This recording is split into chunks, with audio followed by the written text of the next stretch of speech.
प्राचीन काल से ही भारतीय संस्कृति में मनुष्य के लिए जन्म से मृत्यु तक 16 संस्कार की व्याख्या की गई है। इनमें गर्भ संस्कार भी एक प्रमुख संस्कार माना गया है, जो 16 संस्कार में से एक है।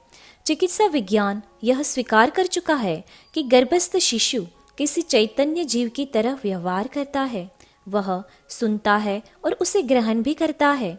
माता के गर्भ में आने के बाद से गर्भस्थ शिशु को संस्कारित किया जा सकता है तथा दिव्य संतान की प्राप्ति की जा सकती है, और यही सिर्फ गर्भ संस्कार के माध्यम से ही किया जा सकता है।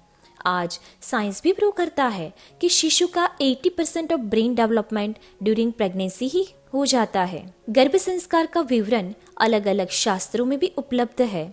ऐसे ही कई शास्त्र है जिसमें गर्भ संस्कार की माहिती बहुत ही अच्छी तरह से दी गई है। बात करें महाभारत की, तो महाभारत काल में कृष्ण द्वारा अपनी बहन सुभद्रा को चक्रव्यूह की जानकारी देने और अभिमन्यु द्वारा उसे ग्रहण करके सीखने की पौराणिक कथा एकमात्र उदाहरण है गर्भ संस्कार का, जिसे गर्भस्थ शिशु के सीखने की बात प्रामाणिक साबित होती है। जब माँ सुभद्रा गर्भवती थी तो श्री कृष्ण ने चक्रव्यूह बिंदने की बात अपनी बहन सुभद्रा को की थी। उसी के बाद जब अभिमन्यु पैदा होता है और जब युद्ध की बात आती है तो अभिमन्यु बिना सिखाए 6 कोठे का ज्ञान प्राप्त कर लेता है और 6 कोठों को बीन देता है। यही ज्ञान उसे गर्भावस्था के दौरान अपनी माता के द्वारा प्राप्त हुआ था। ऐसा ही एक धर्म जैन धर्म में भी गर्भस्थ भगवान महावीर के गर्भस्थ जीवन के बारे में आचार्य भद्रबाहु स्वामी जी ने कल्पसूत्र नामक ग्रंथ में वर्णित किया है। जब भगवान महावीर माता के गर्भ में थे तब वो बहुत ही हलन चलन कर रहे थे।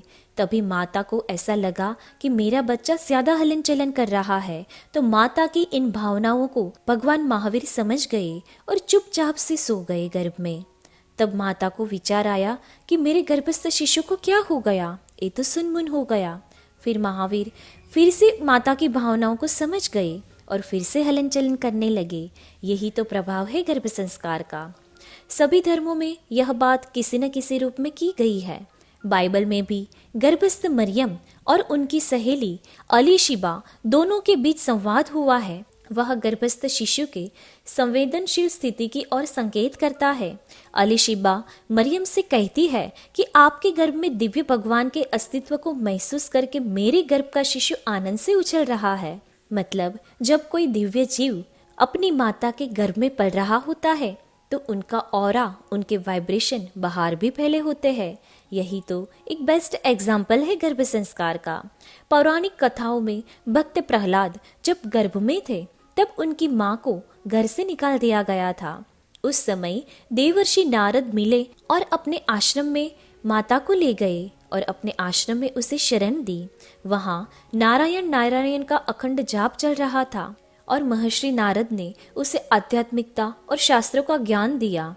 इसके द्वारा राक्षस कुल के जीन्स होने के बावजूद भी भक्त प्रहलाद एक भक्त बन गए और उसके लिए साक्षात नारायण को जन्म लेना पड़ा।